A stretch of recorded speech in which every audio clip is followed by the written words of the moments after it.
ಪರಿಹಾರಕ್ಕೆ ಅಂತ ಮದ್ವೆ ಮಾಡಿಸ್ತಾ ಇದೀವಲ್ಲ, ಆ 3 ಜೋಡಿಗಳು ಹೇಗೆ? ಮದುವೆಗೆ ಇಚ್ಛೆ ಪಡೋರು ಅಥವಾ ಮದುವೆ ನಿಶ್ಚಯ ಆಗಿರೋಂಥ ಜೋಡಿಗಳು ಅವ್ರ ಮನೆಯವ್ರ ಹತ್ರ ಮಾತಾಡಿ ಒಪ್ಪಿಸ್ಬೋದಲ್ವಾ? ಸರಿ, ನಾನು ವ್ಯವಸ್ಥೆ ಮಾಡಿಸ್ತೀನಿ. ಏನು ಯೋಚನೆ ಮಾಡಬೇಡಿಮ್ಮ, ಎಲ್ಲ ಒಳ್ಳೇದಾಗುತ್ತೆ. ನಾವಿನ್ ಬರ್ತೀವಿ. ಸರಿಮ್ಮ, ಒಳ್ಳೇದಾಗಿ.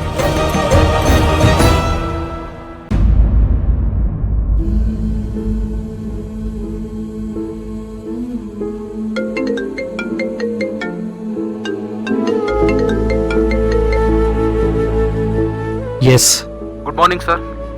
ಕ್ಲೈಂಟ್ಸ್ ಎಲ್ಲ ಬಂದು ಇಲ್ಲಿ ವೇಟ್ ಮಾಡ್ತಾ ಇದ್ರು. ನೀವು ಬರೋದು ಎಷ್ಟೊತ್ತಾಗುತ್ತೆ ಸರ್? ಕ್ಲೈಂಟ್ಸ್ ವೆಯ್ಟ್ ಮಾಡ್ತಾ ಇದ್ದಾರಾ? ಯಾಕೆ, ಇವತ್ತೇನಾದರೂ ಮೀಟಿಂಗ್ ಇದೆಯಾ? ಹಾಂ ಸರ್, ನೆನ್ನೆನೇ ಮೇಲ್ ಮಾಡಿದ್ನಲ್ಲ. ಮೇಲ್ ಮಾಡಿದ್ರೆ ಮುಗ್ದೋಯ್ತಾ? ಅಟ್ಲೀಸ್ಟ್ 1 hour ಮುಂಚೆ ಕಾಲ್ ಮಾಡಿ ಫಾಲೋ ಅಪ್ ಮಾಡೋಕ್ಕಾಗಲ್ವಾ? ಇಷ್ಟು ಇರ್ರೆಸ್ಪಾನ್ಸಿಬಲ್ ಆದರೆ ಹೇಗೆ?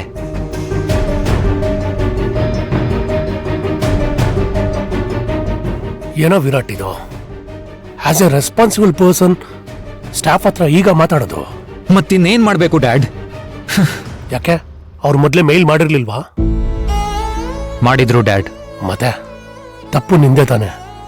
ನಿಂದು ತಪ್ಪಿಟ್ಕೊಂಡು ಅವ್ರ ಮೇಲೆ ಕೂಗಾಡಿದ್ರೆ ಹೇಗೆ? ಸಾರಿ ಅಪ್ಪ. ನೀನ್ ತುಂಬಾ ಬದಲಾಗ್ಬಿಟ್ಟಿದ್ಯಾ ಕಣೋ. ಕೆಲ್ಸ, ಆಫೀಸು, ಮೀಟಿಂಗು ಅಂತ ಎಷ್ಟು ಬ್ಯುಸಿ ಆಗಿದ್ದೆ. ಟೈಮ್ ಈಸ್ ಮನಿ ಅಂತಿದ್ದೆ.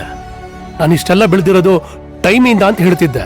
ಆದ್ರೆ ಈಗ ಏನೋ ಆಯ್ತು ನಿನ್ಗೆ? ಆ ಥರ ಎಲ್ಲ ಏನೂ ಇಲ್ಲ ಡ್ಯಾಡ್. ನೀನು ಮೊದ್ಲಿನ ತರ ಇಲ್ಲ. ಮೊದ್ಲಿನ ವಿರಾಟು ಕಳೆದೋಗಿದ್ದಾನೆ. ನೀನು ಯಾವ್ದ್ರ ಮೇಲೂ ಗಮನ ಹರಿಸ್ತಾ ಇಲ್ಲ. ಅಥರ್ವ ನೋಡಿದ್ರೆ ಹಾಗಾಗಿದ್ದಾನೆ. ನೀನು ಮಂಕಾಗಿದ್ಯಾ. ಸಾರಿ ಡ್ಯಾಡ್. ಏನೋ ಸಾರಿ. ಮೊದ್ಲೆಲ್ಲ ಅಪ್ಪ ಅಪ್ಪ ಅಂತ ಎಷ್ಟು ಖುಷಿಯಿಂದ ಮಾತಾಡಿಸ್ತಿದ್ದೆ. ಎಲ್ರಿಗೂ ಎಷ್ಟು ಕನ್ಸನ್ ತೋರಿಸ್ತಾ ಇದ್ದೆ. ನೀನೇ ಹೀಗಾದ್ರೆ ನಮ್ ಕಂಪ್ನಿ, ಬಿಸ್ನೆಸ್ ಎಲ್ಲ ಯಾರೋ ನೋಡ್ಕೊಳ್ತಾರೆ? ಸರಿ, ಆ ಜವಾಬ್ದಾರಿನೂ ಬಿಡು. ನಿನ್ನ ಬಗ್ಗೆನೇ ನೀನು ಗಮನ ಹರಿಸ್ತಾ ಇಲ್ಲ. ಏನಾಗಿದ್ಯೋ ನಿನಗೆ? ಆ ಆಕ್ಸಿಡೆಂಟ್ ನನಗೆ ಕಣ್ ಕಡ್ದಾಗಿದೆ ಡ್ಯಾಡ್. ಯಾವುದ್ರ ಮೇಲೂ ಕಾನ್ಸಂಟ್ರೇಟ್ ಮಾಡಕ್ ಆಗ್ತಾ ಇಲ್ಲ. ಕುಂತ್ರು ನಿಂತ್ರು ನನ್ಗದೇ ನೆನಪಾಗುತ್ತೆ. ವಿರಾಟ್, ಆಕ್ಸಿಡೆಂಟ್ ಆಗಿ 3 ತಿಂಗಳು ಮುಗಿದೋಯ್ತು. ಏನ್ ಮಾಡಕ್ಕಾಗತ್ತೆ? ಅದೆಲ್ಲ ಹಣೆ ಬರಹ, ಮುಗ್ದೋಗಿರೋ ಕತೆ ಕಣೋ. ಎಲ್ರು ಅದನ್ನ ನಿಧಾನಕ್ಕೆ ಮರಿತಾ ಇದ್ದಾರೆ. ನೀನ್ ಯಾಕೆ ಅದನ್ನ ಮನ್ಸಲ್ಲಿ ಇಟ್ಕೊಂಡು ಕೊರಗ್ತಾ ಇದ್ಯಾ? ನಿನ್ ತಲೆಯಿಂದ ಅದನ್ನ ತೆಗ್ದಾಕು. ಆಗೆಲ್ಲ ನಿರಾಳ ಆಗತ್ತೆ. ಅದು ಅಷ್ಟು ಸುಲಭ ಅಲ್ಲ ಡ್ಯಾಡ್. ನನ್ನ ಕಣ್ಣೆದುರು ನಡೆದಿದ್ದು ಅದು ನನ್ನಲ್ಲಿ ಹುದುಗೋಗಿದೆ. ಅದನ್ನ ಮರೆಯೋದು ಇಟ್ಸ್ ಇಂಪಾಸಿಬಲ್. ನೀನೇ ಹೀಗನ್ಬಿಟ್ರೆ ಅಥರ್ವನ್ ಕತೆ ಏನೋ? ನೀನೊಬ್ಬ ಸರಿ ಹೋದ್ರೆ ಈ ಮನೇಲಿ ಮರೆ ಆಗಿರೋ ಖುಷಿ, ಸಂತೋಷ ಮತ್ತೆ ನಾವು ಕಾಣಬಹುದು ಕಣೋ. ಆಗತ್ತೆ ವಿರಾಟ್. ನೀನಂತ ವೀಕ್ ಮೈಂಡೆಡ್ ಹುಡುಗ ಅಲ್ಲ. ಅಷ್ಟು ದೊಡ್ಡ ಕಂಪ್ನಿ ನಡೆಸೋ ನಿನಗೆ ಇದೆಲ್ಲ ಏನೂ ಇಲ್ಲ ಕಣೋ. ಆಗತ್ತೆ, ಪ್ರಯತ್ನ ಪಡೋ. ಹೋಗೋಗು. ಅದೇನೋ ಮೀಟಿಂಗು ಅಂತ ಹೇಳ್ತಿದ್ಯಲ್ಲ, ಅಟೆಂಡ್ ಮಾಡೋಗು. ಹೇ ವಿರಾಟ್, ಇದೇನೋ ಆಫೀಸಿಂದ ಇಷ್ಟು ಬೇಗ ಬಂದ್ಬಿಟ್ಟಿದ್ಯಾ? ನಾನು ಬೆಳಗ್ಗೆಯಿಂದ ಭವಾನಿ ಕಾಲೇ ಮಾಡಿಲ್ಲ ನೋಡು. ನನ್ನ ಮೊಬೈಲ್. ಅಣ್ಣ, 1 ನಿಮಿಷ ಬಾ ಇಲ್ಲಿ. ಏನು ವಿಷಯ? ಬಾ ಅಂದೆ. ಹೇಳು. ವಾಸ್ತವ ಅರ್ಥ ಮಾಡ್ಕೋ. ನಿನ್ ಮನ್ಸು ಗಟ್ಟಿ ಮಾಡ್ಕೋ. ನೀನ್ ಸರಿ ಹೋಗ್ಬೇಕಣೋ. ನೀನ್ ಸರಿ ಹೋಗ್ದೆ ನಮ್ಮ ಮನ್ಸಿಗೆ ನೆಮ್ಮದಿ ಇಲ್ಲ ಕಣೋ. ನೀನೊಬ್ಬ ಹೀಗಾಗಿರೋದಕ್ಕೆ ಈ ಮನೆ ವಾತಾವರಣನೇ ಬದಲಾಗಿದೆ. ಎಲ್ರೂ ಮನ್ಸು ಹಾಳಾಗಿದೆ. ಡ್ರಿಂಕ್ಸ್ ಬಿಡೋಣ. ಆ ನಶೆ ಪ್ರಪಂಚದಿಂದ ವಾಸ್ತವಕ್ ಬಾ. ಆಗ ಎಲ್ಲ ಸರಿ ಹೋಗುತ್ತೆ. ಜೀವನ ಇನ್ನೂ ತುಂಬಾ ಇದೆ ಕಣೋ. ಪ್ಲೀಸ್ ಅರ್ಥ ಮಾಡ್ಕೋಣ. ಅಪ್ಪ, ವಿರಾಟ್ಗೇನೋ ಆಗಿದೆ. ನನ್ನನ್ನು ಸರಿ ಹೋಗು ಅಂತಾನೆ. ಮೊದಲು ಅವನನ್ನ ಹಾಸ್ಪಿಟಲ್ಗೆ ಸೇರಿಸು. ವಿರಾಟ್, ನಾನ್ ಸೂಪರ್ ಫೈನ್. ಮೊದಲು ತಿಂಡಿ ಮಾಡ್ಬೇಕು ನನಗೆ. ನೀನು ಬಾ.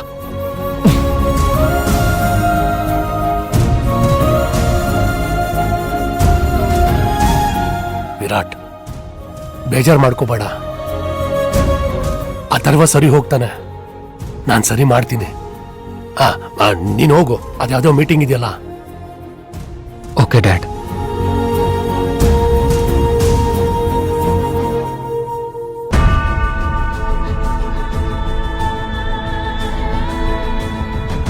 ಏನೇ ಯೋಚನೆ ಮಾಡ್ತಾ ಇದೀಯಾ?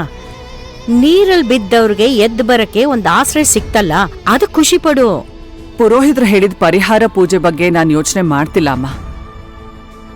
ಇಷ್ಟೆಲ್ಲ ಮಾಡಿದ್ರೂ ಕೂಡ ಅವನ್ ಮನ್ಸಿಂದ ಭವಾನಿ ದೂರ ಆಗ್ತಾಳ? ಶುಭ ಕಾರ್ಯ ಆದ್ರೆ ಮನೇಲಿ ಅಂಟಿರೋ ಕೆಟ್ಟದೆಲ್ಲ ಹೋಗುತ್ತೆ ಅಂದ್ಮೇಲೆ ಅವಳನ್ನೂ ಮರಿತಾನೆ ಅಂತಾನೆ ಅರ್ಥ ಅಲ್ವೇನೆ? ಅವನ್ ಬೇರೆ ಮದ್ವೆಗೆ ಒಪ್ಕೋತಾನ ಅಂತ. ಅವನೊಪ್ತಾನೋ ಇಲ್ವೋ, ನಾವ್ ಅವನ್ನ ಒಪ್ಪಿಸ್ಬೇಕು, ಅಲ್ಲಿ ನಾವು ಸೋಲ್ಬಾರ್ದು. ಅದ್ ಹೇಗಮ್ಮ ಆಗತ್ತೆ? ಅವನ್ ಈಗಿರೋ ಪರಿಸ್ಥಿತಿ, ಅವನ್ ಮನಸ್ಥಿತಿ ನೋಡಿದ್ರೆ ಬೇರೊಂದು ಹೆಣ್ಣನ್ನ ಅವನ್ ಹತ್ರಕ್ ಸೇರಿಸ್ತಾನೆ ಅಂತಾನೆ ನನಗನ್ನಿಸ್ತಾ ಇಲ್ಲ. ಮತ್ತೇನೇ ಮಾಡೋದು? ನಮ್ಮ ಅಥರ್ವನ್ ಮದ್ವೆಗೂ ಮೊದ್ಲು ವಿರಾಟ್ ಇಶಾನಿ ಮದ್ವೆ ಮಾಡ್ಬೋದಲ್ವಾ? ಏನೇ ದೊಡ್ಡ ಮಗನ್ ಬಿಟ್ಟು ಚಿಕ್ಕವನ್ ಮದ್ವೆನಾ? ಈ ಮನೆಯಲ್ಲಿ ಮತ್ತೆ ಸಂತೋಷ ಕಾಣ್ಬೇಕು ಅಂದ್ರೆ ಈ ಮದ್ವೆ ಮಾಡ್ಬೇಕು. ಇಶಾನಿ ನಮ್ಮ ಮನೆಗೆ ಬಂದ್ಮೇಲೆ ಅವಳ ಕಾಲ್ಗುಣದಿಂದ ಆದ್ರೂ ನಮ್ಮ ಅಥರ್ವ ಸರಿ ಹೋಗ್ಬೋದು. ಏನಂತೀಯ? ನನಗೇನೋ ನಿನ್ನ ಐಡಿಯಾ ಒಪ್ಗೆನೆ, ಆದ್ರೆ ಇದಕ್ಕೆ ವಿರಾಟ್ ಏನಂತಾನೋ? ವಿರಾಟ್ ಬಗ್ಗೆ ಯೋಚನೆ ಮಾಡ್ಬೇಡಮ್ಮ. ಅವನು ಯಾವತ್ತೂ ನನ್ನ ಮಾತು ಮೀರಲ್ಲ. ನಾನು ಇವತ್ತೇ ವಿರಾಟ್ ಹತ್ರ ಮಾತಾಡ್ತೀನಿ. ಅದಕ್ಕೂ ಮೊದಲು ಓಂಕಾರ್ಗೆ ವಿಷಯ ತಿಳಿಸು. ಹಾಗೆ ಪೂಜೆಗೆ ಎಲ್ರೂ ಬರಕ್ ಹೇಳು. ಸರಿಮಾ, ಈಗಲೇ ಮಾಡ್ತೀನಿ.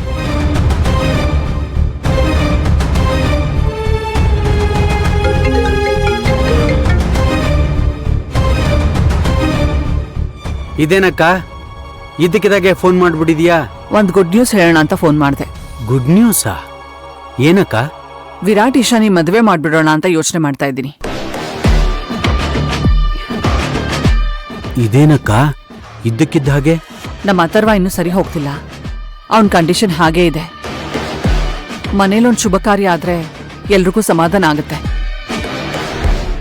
ಅಥರ್ವ ಸರಿ ಹೋಗೋವರೆಗೂ ಕಾಯ್ತಾ ಕುತ್ಕೊಳ್ಳೋ ಬದಲು ಇಶಾನಿ ವಿರಾಟ್ ಮದುವೆ ಮಾಡ್ಬಿಡೋಣ ಅಂತ. ತುಂಬಾ ಒಳ್ಳೆ ನಿರ್ಧಾರ ಮಾಡಿದ್ಯಾ. ಮೊದ್ಲು ಈ ಮದ್ವೆ ನಡಿಲಿ, ಆಮೇಲೆ ಎಲ್ಲ ಸೇರ್ಕೊಂಡು ನಮ್ಮ ಹತ್ರ ಒಂದ್ ಸರಿ ಮಾಡಿ ಅವನ್ಗೂ ಒಂದ್ ಮದ್ವೆ ಮಾಡೋಣ. ಹಾಗೆ ಅಥರ್ವ ಸರಿ ಹೋಗ್ಲಿ ಅಂತ ಇಲ್ಲೇ ಒಂದ್ ದೇವಸ್ಥಾನದಲ್ಲಿ ಪರಿಹಾರ ಪೂಜೆ ಅಂತ 3 ಜೋಡಿಗೆ ಮದ್ವೆ ಮಾಡಿಸ್ತಾ ಇದ್ದೀನಿ. ಮುಂದಿನ ವಾರನೇ ಮುಹೂರ್ತ. ನೀವೆಲ್ಲರೂ ಆ ಪೂಜೆಗೆ ಬರ್ಬೇಕು. ಖಂಡಿತವಾಗ್ಲೂ ನಾವೆಲ್ಲರೂ ಬರ್ತೀವಿ. 1 ವಾರದ ಒಳಗಡೆನೆ ಬರ್ಬೇಕು. ಆಮೇಲೆ ಇಶಾನಿ ವಿರಾಟ್ ಮದ್ವೆ ಬಗ್ಗೆ ಮಾತಾಡಿ ಡೇಟ್ ಫಿಕ್ಸ್ ಮಾಡೋಣ. ಓಕೆ ಓಕೆ ಅಕ್ಕ, ಆಯ್ತು. ಸರಿ ಕಣೋ, ಬಾಯ್. ಬಾಯ್ ಅಕ್ಕ, see you. Yes yes yes, ಎಲ್ರೂ ಬರ್ತಾರಂತಮ್ಮ. ಅಂತೂ ನನ್ನ ಪ್ಲಾನ್ ಪ್ರಕಾರ ಅಕ್ಕ ವಿರಾಟ್ ಇಶಾನಿ ಮದುವೆ ಮಾತುಕತೆಗೆ ಇಳಿದ್ಲು. ಇನ್ನ ನಮ್ ಇಶಾನಿ ಮದುವೆ ವಿರಾಟ್ ಜೊತೆ ಆದ ಹಾಗೆ ಲೆಕ್ಕ.